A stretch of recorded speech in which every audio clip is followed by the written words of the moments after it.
રહ્યા છો crime reporters TV news. હવે છે અગત્યના સમાચાર. શંખેશ્વર ખાતે વિકાસ કૃષિ મેળાનું આયોજન કરવામાં આવ્યું. ગુજરાતભરમાં સરકારના થયેલા કામો તેમજ દરેક ક્ષેત્રે ગતિશીલ વિકાસને વેગવંતા બનાવવા અને જનકલ્યાણકારી યોજનાઓના લાભો લોકો સુધી પહોંચે તેને લઈને સરકાર દ્વારા અભિયાન હાથ ધરવામાં આવ્યું છે.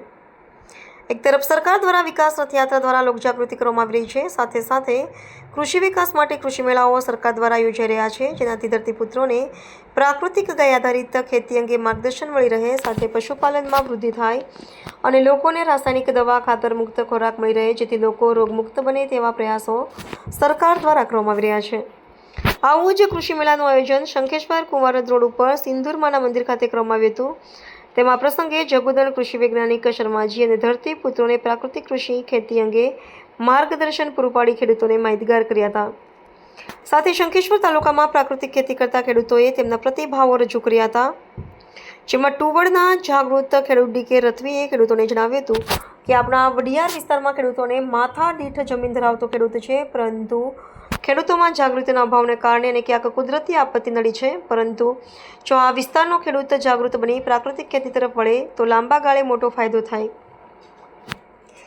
ખેડૂતોના પરિવારોને લોકોને શુદ્ધ અનાજ, કઠોળ, શાકભાજી મળી રહે અને નિરોગી રહે, સાથે લાંબા ગાળે ખર્ચ વગરની ખેતી થાય, સુધારો થાય. પહેલાં ખાતર, દવા અને પાણી વગર આપણા વિસ્તારમાં ચાવા ઘઉં ઉગતા અને તે ઘઉં ગુજરાતમાં ફર્સ્ટ ક્વોલિટીના તેલ વગર પર તેની રોટલી બનાવી શેકાય તેવા ગણવામાં આવતા હતા, પરંતુ ખેતરોમાં વપરાતી દવાઓ અને રાસાયણિક ખાતરની અસરથી તે હવે બજારમાં જોવા મળતા નથી, તેવું ડી.કે. રથવીએ જણાવ્યું હતું. આ પ્રસંગે તાલુકાના વહીવટી અધિકારીઓ, દરેક શાખાના સ્ટોલો, પ્રાકૃતિક ખેતી થઈ પાકવેલા પાકોના સ્ટોલો પ્રદર્શન કરાયું હતું. આ અવસરે કૃષિ વૈજ્ઞાનિકો, જાગૃત ખેડૂતો, જિલ્લા આરોગ્ય સમિતિના ચેરમેન હેતલબેન ડાભી, તાલુકા વિકાસ અધિકારી, તાલુકા પંચાયતના પ્રમુખ ભરતજી ઠાકોર, વિસ્તરણ અધિકારી, પશુ તજજ્ઞો, ડોક્ટરો, ખેડૂતોને મહિલાઓ હાજર રહ્યા હતા.